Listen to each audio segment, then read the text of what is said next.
la costumbre, falta de costumbre. Bien. Pablo, Silvano y Timoteo a la iglesia de los tesalonicenses, ese sí está aprendido, ¿no?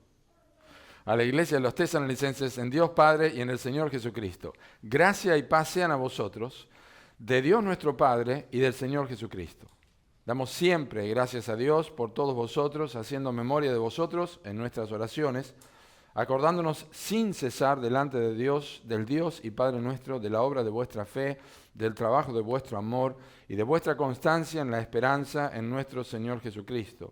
Porque conocemos, hermanos amados de Dios, vuestra elección, pues nuestro Evangelio no llegó a vosotros en palabras solamente, sino también en poder, en el Espíritu Santo y en plena certidumbre, como bien sabéis cuáles fuimos entre vosotros por amor de vosotros.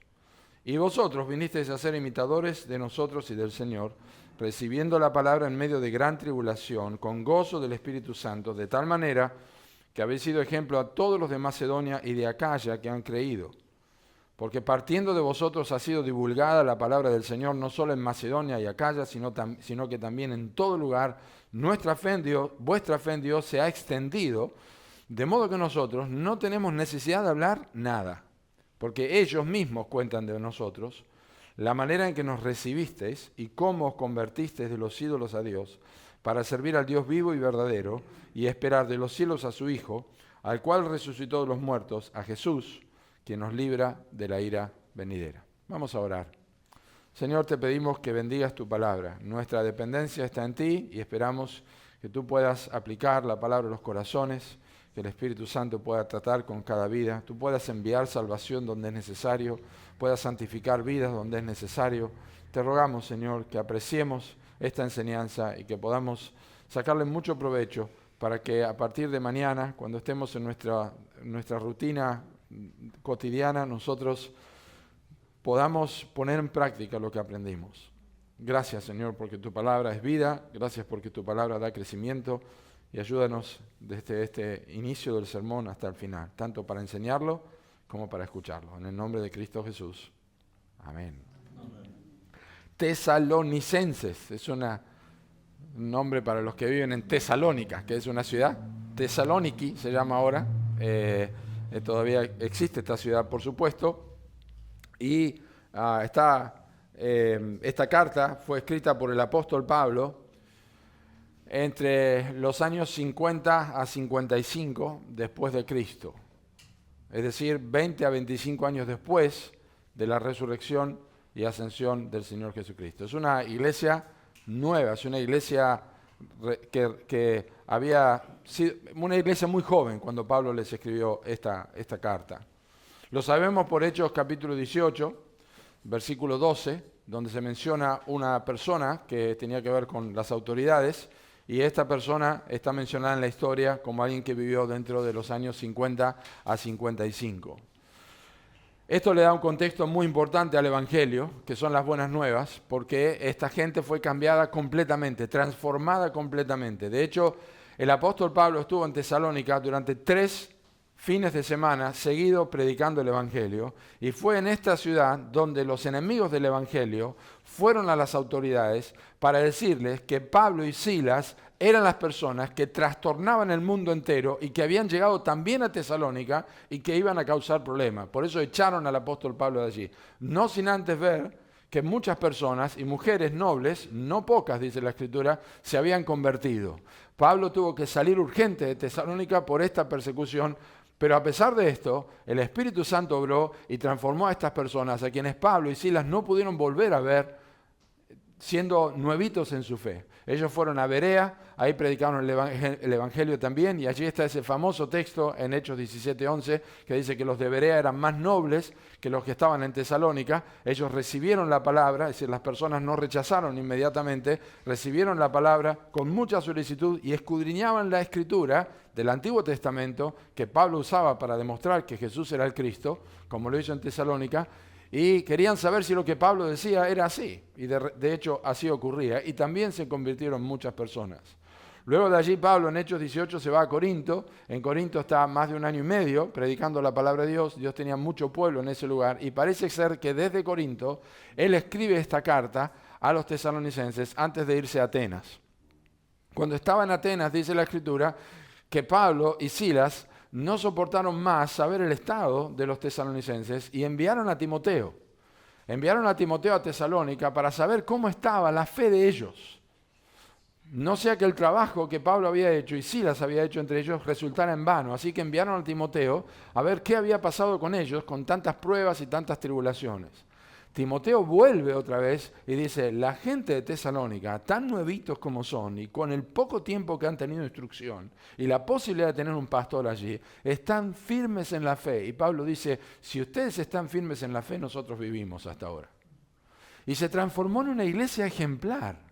Con tan poco tiempo, miren, Pablo estuvo más tiempo en Corinto y la iglesia de Corinto es todo lo opuesto a la iglesia de Tesalónica. Eran también cristianos, santos en Cristo Jesús, pero tenían una vida indisciplinada y una carta mucho más extensa. Pablo escribe estas dos cartas, no significa que no tenían problemas los tesalonicenses, pero el capítulo 1 que nosotros vamos a considerar ahora nos muestra dónde está la base del ejemplo para estas personas. Y cuando pensamos en estas personas, también tenemos que pensar cómo nosotros en Roca podemos ser una iglesia ejemplar. ¿Cuáles son las evidencias de una iglesia ejemplar? Y recuerden que cuando leemos instrucciones en el Nuevo Testamento a vida de santificación, a vida de oración, a confesión de pecado, a honrar a Cristo, a vivir como cristianos, son cartas, salvo Timoteo, Tito y Filemón, son cartas escritas a un grupo de personas. Es decir, leemos y tenemos que aplicarlo en nuestras vidas, pero es un grupo de personas el que está recibiendo esto. No podemos desligarnos de los demás. Tenemos que estar atentos y decir, ¿cómo podemos en Roca ser una iglesia ejemplar? ¿Y qué es una iglesia ejemplar? Así que hay algunos aspectos obviamente teológicos y otros aspectos prácticos que yo quiero compartir con ustedes, pero básicamente son tres cosas. La tercera de estas cosas que voy a compartir contiene 8 puntos, que no los vamos a desarrollar todos. Simplemente terminando el mes de abril con lo que es la predicación expositiva, queremos ver el centro de este capítulo y tratar de sacarle provecho con estas verdades importantes. ¿Qué es lo que hace ejemplar a una iglesia de acuerdo a 1 Tesalonicenses 1?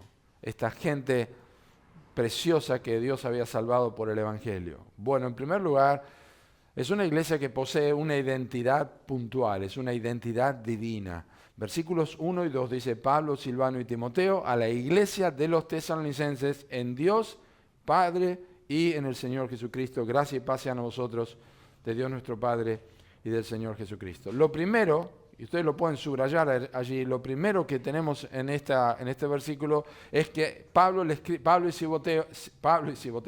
Silvano y Timoteo le escriben a una iglesia. Y es correcto que nos preguntemos qué es una iglesia. Una iglesia no es un templo. No es incorrecto decir vamos a la iglesia, porque la palabra iglesia es la palabra eclesía con doble K en griego, castellanizado, eclesía, que es muy parecida al español y que significa asamblea.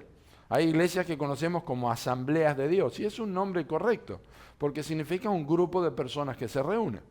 Bien, eso es una identidad, es un fichero de culto que se tiene, pero es correcto el nombre, asamblea de Dios, porque es un grupo de personas. Eso es una iglesia. Una iglesia, una asamblea, es un grupo de personas. Y eso no es una connotación religiosa únicamente. Un club que tiene una asamblea, un equipo de fútbol que tiene una asamblea, una asociación que tiene una asamblea, es una eclesía, es una iglesia, es un grupo de personas. La diferencia es que esta iglesia, esta asamblea, está en Dios Padre y en el Señor Jesucristo. Es decir, la palabra eclesía, que es asamblea, es también el significado, está compuesta por dos palabras, que es llamados afuera, o sea, aparte de un grupo de personas. ¿Qué es lo que estamos haciendo aquí? Esta es una asamblea, estamos aparte de cualquier otro grupo de personas, y en este caso es una asamblea religiosa, porque estamos aprendiendo de la Biblia y adorando a Dios. Entonces la iglesia es el grupo de los llamados fuera de algo, refiriéndose a aquellos que han sido convocados por Dios para formar parte de su pueblo. Pero entonces es correcto preguntarnos qué significa que la iglesia de los tesalonicenses esté en Dios Padre y en el Señor Jesucristo. Bueno, esto tiene que ver con tres cosas básicamente. Que los tesalonicenses, esta asamblea de los tesalonicenses que estaba sufriendo persecución, Ellos en este momento que reciben la carta eran una iglesia en Dios porque tenían el favor de Dios, tenían la protección de Dios, le pertenecían a Dios, eran parte de la familia de Dios y tenían la compañía de Dios. Eso es ser una iglesia que está en Dios. ¿Cómo llega a ser posible esto? Que un grupo de personas puedan tener la protección de Dios, la compañía de Dios, el favor de Dios, no merecido por supuesto, y ser parte de su familia. Esto ocurre a través del Evangelio, que Pablo comienza a recordar de los tesalonicenses en versículo 5. Y vamos a ver en un momento. Así que vemos que alguien puede ser parte de un grupo de personas. Alguien puede estar en una asamblea, pero no puede no estar en Dios. Porque estar en una asamblea que le pertenece a Dios significa que uno se ha identificado con Dios a través del Evangelio. Y en ese sentido muchas personas van a la iglesia y se sienten parte de la iglesia, pero no se dan cuenta que no son parte de la iglesia, porque no son parte de la vida de Dios, porque no tienen a Cristo en sus vidas, porque no han creído en el Evangelio y porque, como dice Romanos capítulo 8, versículo 9, si alguno no tiene el Espíritu de Cristo, no es de Él, no es de Cristo, está fuera de la asamblea, está fuera de la iglesia, está en el grupo de personas, pero está fuera de la iglesia de Cristo. Pablo dice a los tesalonicenses en capítulo 2, en esta carta, y en el versículo 4, observen, capítulo 2, versículo 14, dice, porque vosotros, hermanos, vinisteis a ser imitadores de las iglesias de Dios en Cristo Jesús, que están en Judea, pues habéis padecido de vuestra propia nación las mismas cosas que ellas padecieron de los judíos. Juan capítulo 10 nos dice que nosotros estamos en las manos del Padre. Las ovejas de Cristo están en las manos del Padre y nadie las puede arrebatar de las manos del Padre. Únicamente aquellos que son hijos de Dios son una iglesia en Dios y tienen una identidad divina. Vamos a ver cómo esto ocurrió con los tesalonicenses en forma muy escueta, pero lo vamos a ver.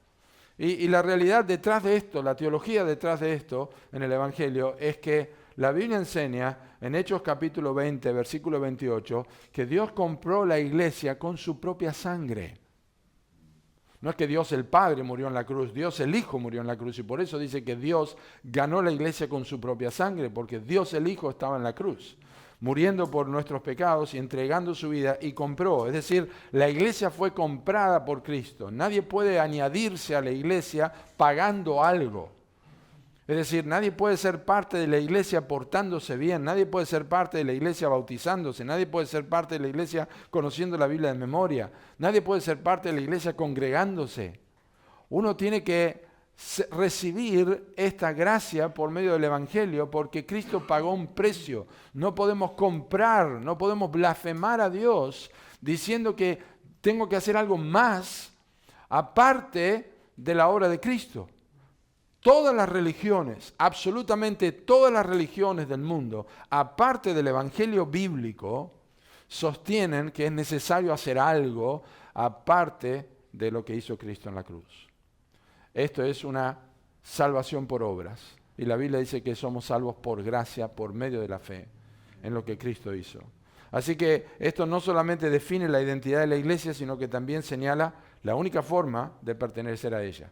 Estar en Dios Padre y en el Señor Jesucristo. Y hay dos cosas instantáneas que ocurren a la persona que llega a ser parte de la iglesia de Dios y tiene identidad divina. Tiene gracia y tiene paz, que llegan a ser un saludo continuo a las iglesias. Gracia y paz a vosotros. La gracia es el favor no merecido y la paz es el resultado de ese favor no merecido. No es una vida tranquila. La paz con Dios significa que cesó la hostilidad entre Dios y el hombre. Ya no hay enemistad. Eso lo hizo Cristo, lo leímos en Colosenses 1, haciendo la paz mediante la sangre de su cruz. Se quita el pecado del medio y ahora nosotros tenemos una relación con Dios y estoy en paz con Dios. Estoy en paz con Dios a causa del Señor Jesucristo. Esa es la obra de Cristo. Y cuando se observa el Evangelio que ha hecho la obra de gracia en la vida de las personas, nosotros lo que podemos hacer es lo que Pablo hizo por los colosenses. Es dar gracias a Dios. Es dar gracias a Dios. Fíjense, Pablo dice esto. Pablo no está diciendo que ellos ya tenían un conocimiento de teología, ni que podían definir términos teológicos, nada de eso. Ellos estaban en Dios, estaban en Cristo, sabían que habían sido salvados, habían sido perdonados, tenían gracia y tenían paz. Eso es suficiente para que una persona tenga certeza de salvación. Pero era una iglesia ejemplar porque tenían su identidad en Dios. Y eso es lo que nosotros estamos buscando. Que la iglesia de Roca sea una iglesia que se caracteriza por estar identificada con Dios en Cristo Jesús y con ninguna otra cosa. En segundo lugar, una iglesia ejemplar manifiesta esta identidad con mucha claridad. Y esto está en versículos 3 y 4. Pablo daba gracias, se acordaba de los tesalonicenses con Silvano y con Timoteo, Silvano es Silas en el libro de los Hechos, y básicamente por tres cosas: por la obra de la fe de ellos, por el trabajo de su amor y por la constancia en la esperanza en nuestro Señor Jesucristo.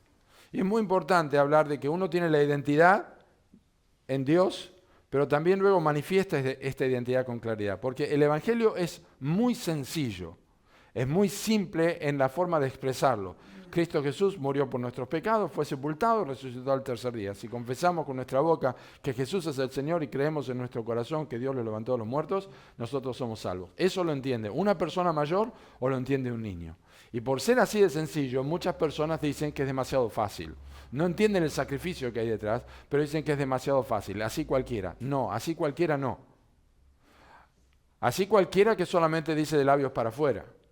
Pero la persona que se arrepiente de sus pecados va a manifestar esta identidad con mucha claridad. Y aquí hay tres cosas básicamente que manifiesta un cristiano verdadero. Primero, manifiesta el trabajo de su fe. El trabajo de la obra de su fe.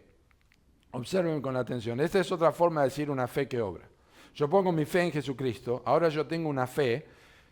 No es que tengo mucha fe, no se refiere a eso. Yo tengo fe. Yo tengo un cúmulo de creencias doctrinales, está puesta en Cristo, mi esperanza está puesta en la persona de Cristo. Esto es mi fe se va a demostrar. Y Pablo dice que los cristianos verdaderos y la iglesia de Tesalónica ejemplar mostraban la obra de su fe. Su fe no era de labios para afuera, su fe era genuina. Y lo que hace esto posible es únicamente lo que dice 2 Corintios 5, 17. De modo que si alguno está en Cristo, nueva criatura es. Las cosas viejas pasaron y aquí todas son hechas nuevas. La persona que se ha convertido y tiene su identidad en Dios va a manifestar una vida diferente. No se puede ocultar. La persona que se convierte obedece a nuevos impulsos. Estos impulsos están íntimamente relacionados y demuestran lo que ha creído. Por eso hablamos de que se separa del pecado. Por eso hablamos de que quiere honrar a Dios. Por eso hablamos de que tiene el fruto del Espíritu: amor, gozo, paz, paciencia, benignidad, bondad, fe, templanza, mansedumbre, templanza. Vive una vida opuesta a lo que vivía antes. Antes era siervo del pecado, ahora es siervo de Cristo. Su fe se manifiesta. Su vida es diferente. Sus impulsos son distintos. Quiere servir a Dios. Quiere vivir una vida de santificación. Se ve la diferencia en su vida, en su hogar, en su trabajo, en su conducta, con su esposa, con sus hijos, su vocabulario, sus intereses. Pone su fe, manifiesta. En segundo lugar, dice Pablo que daban gracias por el trabajo de su amor. La diferencia entre obra y trabajo es que el trabajo se enfoca más en el esfuerzo que se requiere para hacer algo. La obra tiene que ver hacia cómo está viviendo de una forma diferente, pero el trabajo del amor tiene que ver con el esfuerzo. Y este esfuerzo es el resultado del amor. ¿Qué amor? La Biblia dice que cuando yo creo en Cristo, la primera cosa que entiendo es que Cristo me ha amado a mí. Me ha amado de tal manera que Dios entregó a su propio Hijo para morir por mí. Y la Biblia enseña en 2 Corintios capítulo 5, versículo 14, que si uno murió por todos, luego todos murieron. Y por todos murió, para que los que viven ya no vivan para sí, sino para aquel que murió y resucitó por ellos. No solamente esto, dice la Biblia que el Espíritu Santo ha derramado el amor de Dios en los corazones de sus hijos. Una persona que se convierte entiende claramente que Dios le ha rescatado de la condenación eterna, que Dios le ha amado sin merecerlo. que merecía el castigo del infierno eterno, la ira de Dios, ha entendido que Dios le ha amado a pesar de lo que era, sin merecerlo. Y este amor es la continua meditación y el motor de su vida. Por eso ahora trabaja por amor.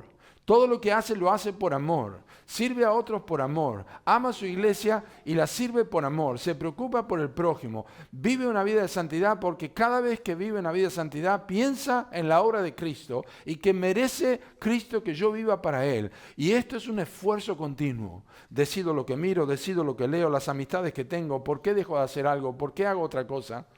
No lo hago por un esfuerzo porque me van a golpear o porque me van a pasar lista, sino porque Cristo me amó. Con Cristo estoy juntamente crucificado, ya no vivo yo, más vive Cristo en mí. Y lo que ahora vivo en la carne, lo vivo en la fe del Hijo de Dios, el cual me amó. Ese es el motor del cristiano y ese era el motor de los tesalonicenses. ¿Se da cuenta? Eso no se puede imitar. Eso es una manifestación clara de una identidad divina. Y es el resultado de la cruz. La Biblia dice que este amor que los tesalonicenses tenían, que el apóstol Pablo estuvo muy poquito allí, dice que ellos no lo aprendieron con un curso bíblico, no lo aprendieron en una clase de discipulado. Escuchen lo que dice la Escritura. Lo dice en la misma carta, en el capítulo 4, versículo 9. Acerca del amor fraternal no tenéis necesidad de que os escriba. Acuérdense que no tenía mucho tiempo Pablo. Sin embargo, al no tener mucho tiempo, dijo, no hace falta que les escriba esto. Si uno tiene poco tiempo para decir algo, dice lo más importante. Bueno, parece que esto era importante, pero no necesitaba decirlo. ¿Por qué?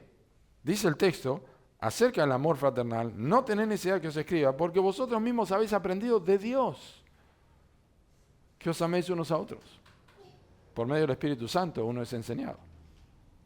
Así que ellos manifestaban esto. Y la tercera cosa que ellos manifestaban como su identidad divina, que lo hacían evidente, es la constancia en la esperanza. La palabra dice, el texto dice en versículo 3, y que daban gracias por la constancia en la esperanza. La constancia es el punto allí, tiene que ver con perseverancia, perseverar. La idea de perseverar en el Nuevo Testamento está asociada con Cristo. Está asociada con Cristo y está asociado con la venida de Cristo. ¿Por qué? La historia dice que Nerón, cuando los cristianos morían en el Coliseo Romano, en alguna oportunidad preguntó, ¿de qué se ríen? ¿De qué se ríen?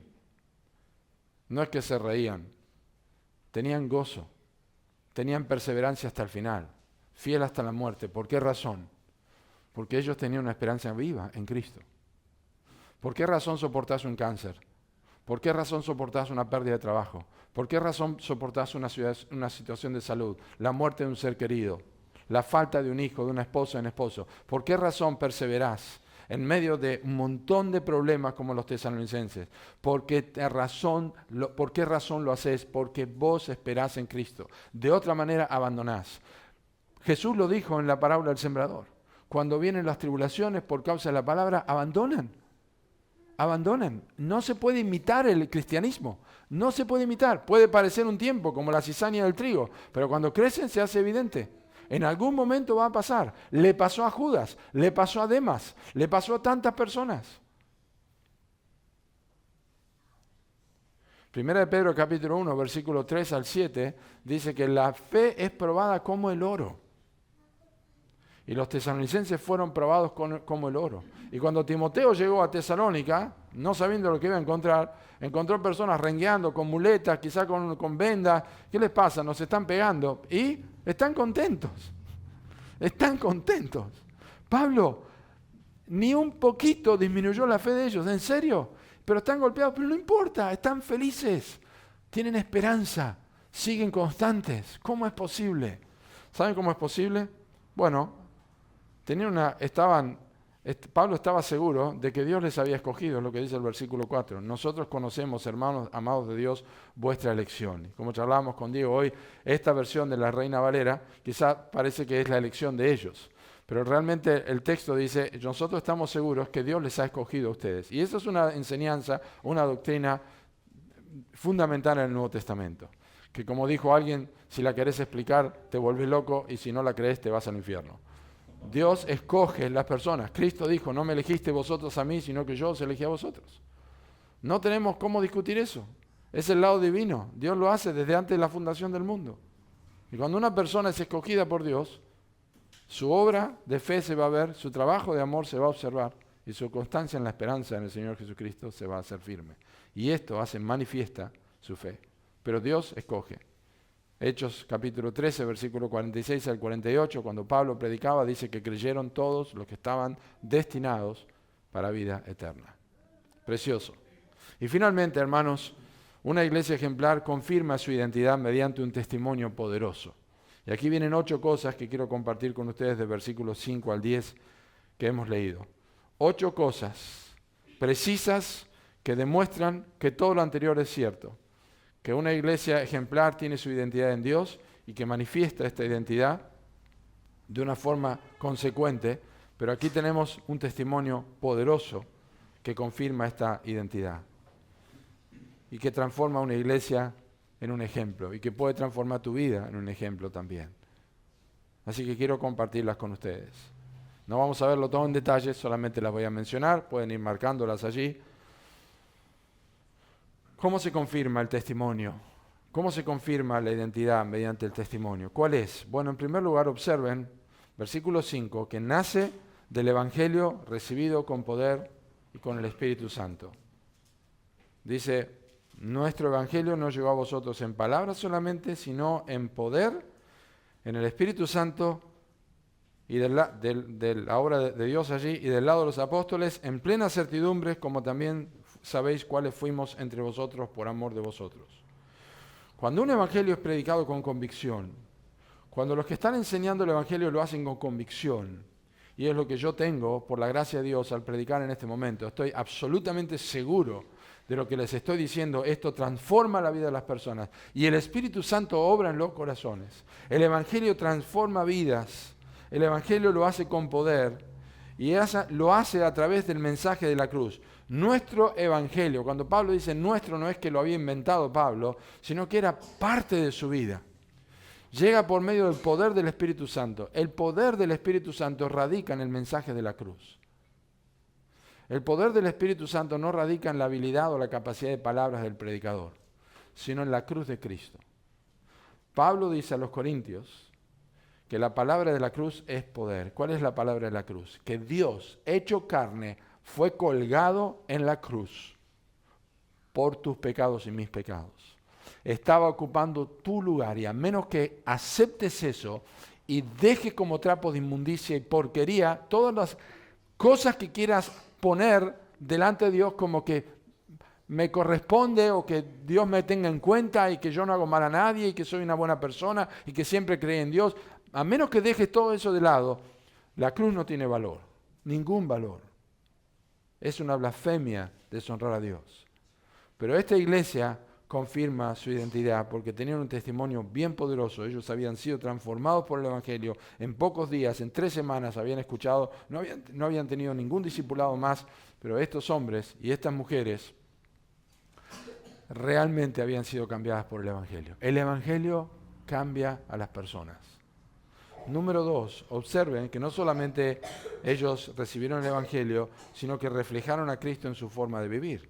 Dice el versículo 6, vosotros vinisteis a ser imitadores de nosotros y del Señor. Vinisteis a ser imitadores de nosotros y del Señor. Eso es lo que hace el Evangelio.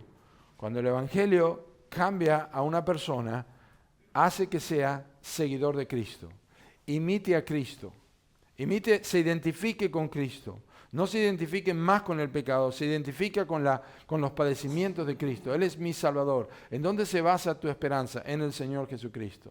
¿Dónde se basa tu seguridad? En la cruz del Señor Jesucristo.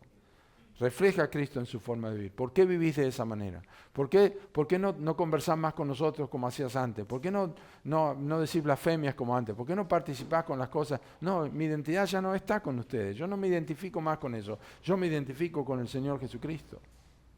Refleja a Cristo en su forma de vivir. Cambia su vocabulario, cambia sus intereses, cambian sus impulsos. Es una persona diferente ¿Qué te ha pasado? La gente dice, vos tenés un Dios aparte. No, claro que tengo un Dios aparte. Tengo un Dios diferente al tuyo. Tengo a Cristo que me salvó. Me identifico con Él. Tomó su cruz y ahora sigue a Cristo. No solamente esto, también permanece firme en medio de la aflicción. Algo particular de los tesalonicenses lo dice allí. Recibiendo la palabra en medio de gran tribulación con gozo del Espíritu Santo. Sufrir por identificarse con Cristo y con otros creyentes es una de las cosas que con más claridad confirma la identidad de la iglesia. Cuando alguien ha estado viviendo como los otros gentiles que andan en la vanidad de su mente, según Efesios capítulo 4, y ahora vive a la luz de 2 Corintios 5:17, es una nueva criatura, esto confirma que son hijos de Dios. Las pruebas, los problemas, las dificultades y cómo los atravesás es una forma de demostrar que tu fe es genuina. Esa es la realidad. No es la única forma, pero es una de las verdades más importantes. ¿Cómo soportás las tribulaciones? Por causa del Evangelio, por causa de vivir honrando a Cristo. Porque vos podés sufrir por desobediencia, como dice Pedro en 1 Pedro 2. Pero el tema es cómo estás viviendo el Evangelio en medio, obedeciendo, y por causa de obedecer a Cristo, perdés tu trabajo, perdés amistades, tenés problemas en tu casa, tenés tribulaciones, pero te mantenés firme. Eso es porque el Evangelio ha hecho una obra en tu vida.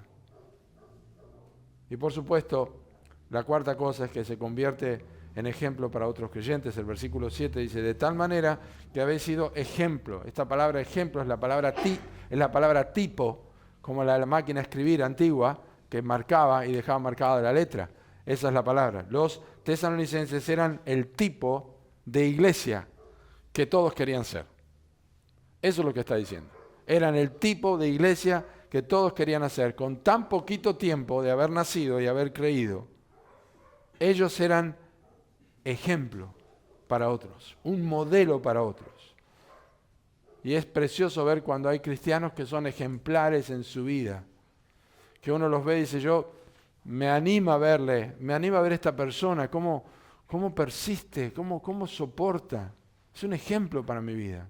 Qué lindo que nosotros podamos ser ejemplo para otros. Y esto lo hace el Evangelio. En quinto lugar, difunde activamente el mensaje del Evangelio. Versículos 8 y 9. Porque partiendo de vosotros ha sido divulgada la palabra del Señor, no solo en Macedonia y Acaya, sino que también en todo lugar. Vuestra fe en Dios se ha extendido, de modo que nosotros no tenemos necesidad de hablar nada, porque ellos mismos cuentan de nosotros la manera en que nos recibisteis. Este es un punto importantísimo, difundir activamente el Evangelio, porque la iglesia, acuérdense otra vez, Pablo se fue enseguida, Pablo no estaba con ellos estaban sufriendo, ellos no tenían un pastor que los atienda, pero ellos, dice, divulgaron, que es como una trompeta que está sonando continuamente, es como un trueno que se escucha y va siguiendo hasta lo lejos y se escucha por muchos kilómetros. Esto es lo que hacían los tesalonicenses, divulgaron el Evangelio, no precisaron una ayuda externa. Lo hicieron con tanta pasión que llegaron a ser una iglesia ejemplar. En diferentes formas compartieron su fe.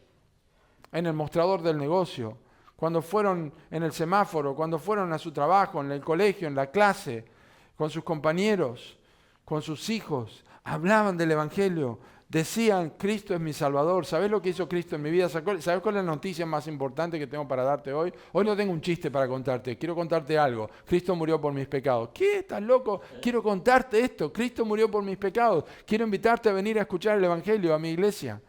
Que vengas a escuchar. Cambió mi vida, transformó mi vida. Mañana todo el mundo va a estar hablando de los goles de River, ¿verdad? Y el gol de Boca. Todo el mundo va a estar hablando de esto. ¿Con cuánta pasión? Lo van a divulgar los diarios, las personas. Chiste de acá, chiste para allá. Eso tiene que ocurrir también con el Evangelio.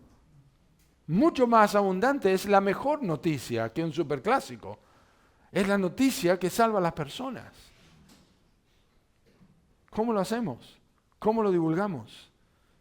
No esperan al pastor, No esperan a tener un folleto en la mano. No esperan a que se arme una campaña evangelística. No esperan a que salgan a la plaza a predicar el evangelio. No esperan a que vayan a hacer folletos casa por casa. Lo hablan, lo dicen de boca en boca. Trastornan el mundo como los tesalonicenses con el evangelio. No pueden dejar de hablarlo. No pueden dejar de hablarlo. No podemos dejar de decir lo que hemos visto y oído. Dijo Pedro y lo dijo Juan también. En sexto lugar, da evidencia de arrepentimiento al dejar la idolatría. Dice el versículo 9, ¿cómo os convertisteis de los ídolos a Dios para servir al Dios vivo y verdadero? Ese cómo quiere expresar la forma en que se convirtieron. Es tremendo. Y esa forma en que se convirtieron está ilustrada porque ellos dejaron los ídolos y ahora servían al Dios verdadero. Y quiero hacer un poquito de énfasis en esto. Convertirse, otra palabra que se usa aquí es volverse de los ídolos a Dios. Lo hemos aprendido acerca del arrepentimiento, que es un giro de 180 grados. Es ir en dirección opuesta. Ahora, parecería ser que es más fácil si una persona que se postraba ante un Buda, imágenes y todas estas talladas de yeso, de lo que sea, y deja de hacer eso, es muy evidente. Eso ocurrió en Éfeso, lo sabemos por el libro de Hechos, que quemaron los libros de magia y todas las cosas tiraron y ahora adoraban a Dios. Es evidente. Pero no es la única forma que se demuestra la idolatría. Un ídolo es todo aquello que ocupa el lugar de Dios. Entonces, un ídolo es todo aquello que nosotros atesoramos y en lo que invertimos nuestros deseos y nuestros anhelos. Esa pasión que caracteriza tu vida ya no la caracteriza más cuando te convertís. Sean cosas emocionales, sean cosas materiales, aquello por lo que conocen a una persona antes de convertirse y luego que se convierte y dice, este tipo no hace más lo que hacía antes. Es increíble. Algunos dicen, mira, el tipo era un vicioso. Y dicen, la iglesia le cambió, pero cuando empieza a hablar dice, no, me cambió Cristo. Cristo me cambió. Mira, el tipo era un mal hablado, el tipo era un chanta, era un mentiroso, un engañador, el tipo era un mujeriego, el tipo, todo lo que, pero ahora es una persona realmente abandonado, tiene un cambio de vida. Aquello que más lo caracterizaba como valor, ya no lo caracteriza así. Ya no lo caracteriza así, no más. Es como el endemoniado de Gadara. Lo encuentran sentado, vestido en su cabal juicio. Es totalmente diferente. Ya no era caracterizado por cadenas, por estar lastimado y andar desnudo. Ahora se caracteriza por estar vestido, sentado y con buen juicio. Eso es la conversión. Y eso es lo que pasó con los tesalonicenses. Pero no solamente esto. Dice que ellos se convirtieron de los ídolos a Dios. Y la novena cosa es que progresaron en santidad sirviendo al Dios vivo y verdadero. Porque escuchen, es importante ir en la dirección opuesta. Cuando uno va en la dirección opuesta no es ambiguo. No es ambiguo. Porque una persona puede dejar todas las cosas que yo mencioné recién. Hay personas que van a Alcohólicos Anónimos o Gordos Anónimos, lo que sea, y cambian. Pero eso no significa que estén sirviendo a Dios. Uno puede disciplinarse a dejar de hacer cosas que están mal, pero eso no significa que está sirviendo a Dios. Cuando una persona se convierte, abandona todas aquellas cosas que eran pecaminosas, pero muestra en su vida que está sirviendo a Dios, que está honrando a Dios. Y a mí me gusta como lo dice el apóstol Pablo en el libro de Romanos. Él dice así: ¿no sabéis que si os sometéis a alguien como esclavos para obedecerle, sois esclavos de aquel a quien obedecéis, sea del pecado para muerte o sea de la obediencia para justicia? Pero gracias a Dios que aunque erais esclavos del pecado, habéis obedecido de corazón aquella forma de doctrina a la cual fuisteis entregados, y libertados del pecado, vinisteis a ser siervos de la justicia. Mas ahora habéis sido libertados del pecado y hechos siervos de Dios, y tenéis por vuestro fruto la santificación y como fin la vida eterna. Esto es lo que pasa con una persona que se convierte. No solamente abandonan sus pecados, pero comienzan inmediatamente a servir a Dios. Honran a Dios en sus vidas. Y esto es una iglesia ejemplar. Progresa en santidad. Sirven a un Dios vivo y verdadero. Y finalmente, esperan con gozo y confianza la venida de Jesucristo, versículo 10. Y esperar de los cielos a su Hijo, al cual resucitó de los muertos, a Jesús, quien nos libra de la ira venidera. La carta de los tesalonicenses en los 5 capítulos menciona la venida de Cristo. Aquí está por primera vez, mencionando la venida de Cristo. El motor de la vida cristiana es también la esperanza de que Jesús va a volver. Jesús va a volver. Primera de Juan dice que aquellos que tienen esta esperanza de que Jesús va a volver, que puede venir en cualquier momento, les funciona muy bien para vivir una vida de santidad. Todos lo sabemos. Si va a venir alguien importante a su casa y no sabe la hora que va a venir, ¿vos qué haces? Mantener tu casa en condiciones, ¿verdad?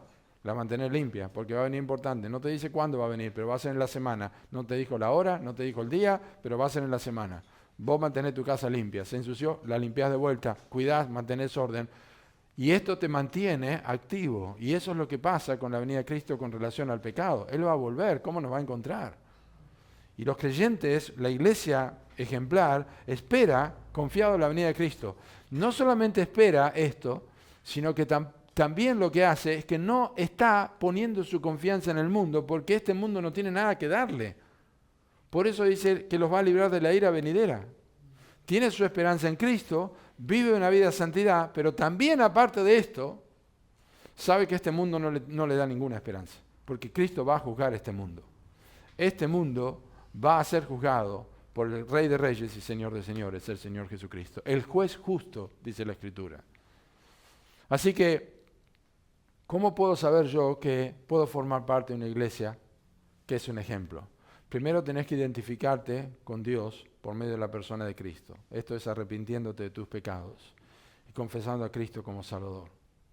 Segundo, tenés que manifestar en tu vida este cambio. Y tercero, tenés que mostrar las evidencias de un buen testimonio, como lo hicieron los tesalonicenses. Si no tenés seguridad de eso todavía, yo te pido no te vayas. No confíes en ninguna otra cosa, no te vayas, habla conmigo. Yo no te voy a hacer orar, no te voy a hacer nada. Yo te quiero ayudar a que entiendas que tu vida es tan valiosa para Dios, que quiere salvarte, quiere perdonarte, pero tenés que arrepentirte de tus pecados y poner su confianza en Él. Vamos a orar.